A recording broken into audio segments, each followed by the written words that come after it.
Hello बच्चों, आइए प्रश्न को पढ़ते हैं और समझते हैं। एक त्रिभुज ABC की भुजाओं AB और AC पर क्रमशः बिंदु D और E इस प्रकार से हैं कि AD बराबर 2 सेंटीमीटर, BD बराबर 3 सेंटीमीटर, BC बराबर 7.5 सेंटीमीटर है तथा DE BC के समांतर है। तब DE की लंबाई ज्ञात करो। देखिए, सबसे पहले हम प्रश्न की मुख्य अवधारणा पर आते हैं।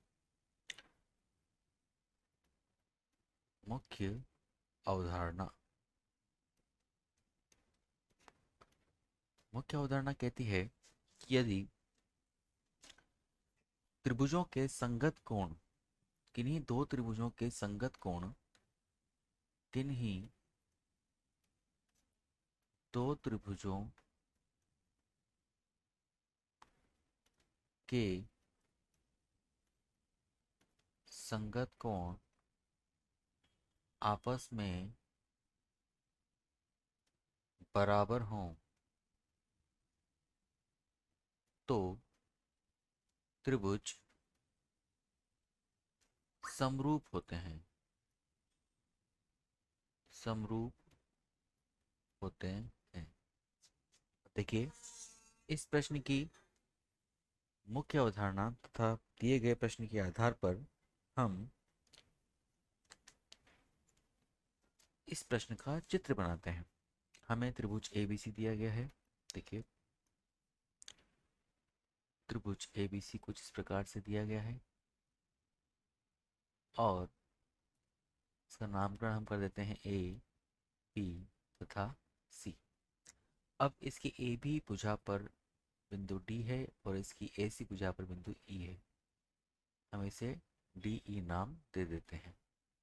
हमें दिया गया है कि AD 2 सेंटीमीटर मान रखता है, DB 3 सेंटीमीटर मान रखता है तथा BC 7.5 सेंटीमीटर मान रखता है।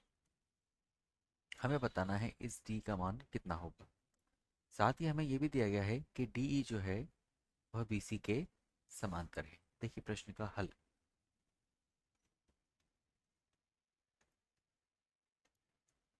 प्रश्न का हल है, दिया गया है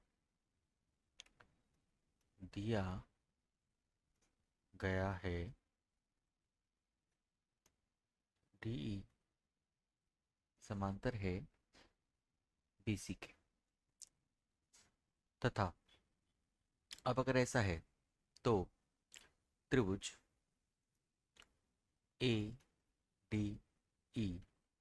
तथा त्रिभुज ABC में आप ध्यान दें कि दो समांतर रेखाओं को जब कोई तिर्यक रेखा काटती है, उसके संगत कोण आपस में बराबर होते हैं।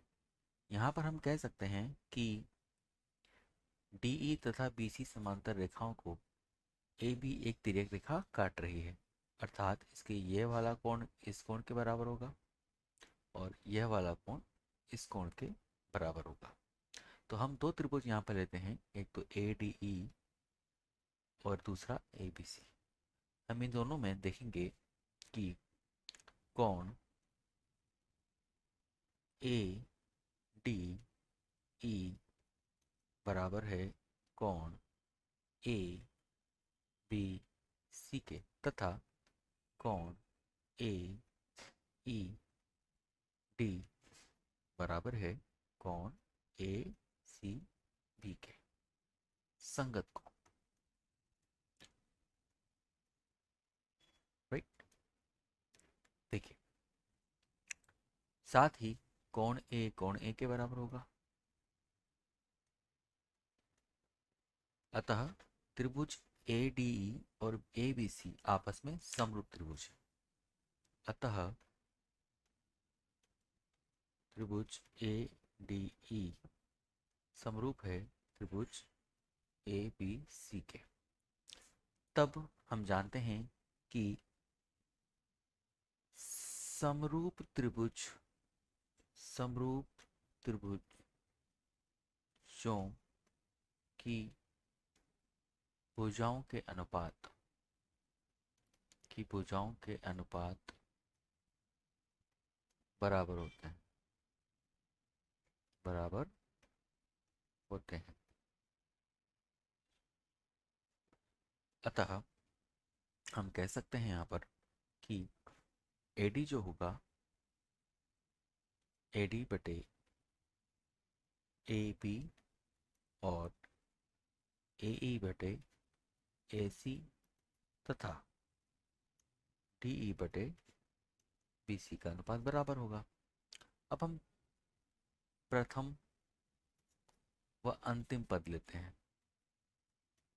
अंतिम पद से अर्थात AD बटे AB और DE बटे BC। AD का मान हमें दिया गया है 2 सेंटीमीटर, AB का मान हमें दिया गया है 2 और 3 5 सेंटीमीटर, और DE हमें निकालना है, और BC आपके पास कितना दिया गया है 7.5 सेंटीमीटर। तो यहाँ से हम डी की गणना कर सकते हैं। ये क्या होगा, 2/5 इंटू 7.5, दशमलव हटाएंगे यहाँ पर 10 आएगा, 5 से कटेगा ये 15 बार, 2 से कटेगा ये है 5 बार, और 5 से कटेगा यह 3 बार। अतः 3 सेंटीमीटर आपके पास इसका उत्तर होना चाहिए। देखें, हमारा विकल्प नंबर बी यहाँ पर सही हो जाता है। मुझे आशा है बच्चों आपको ये प्रश्न समझ में आया होगा। धन्यवाद।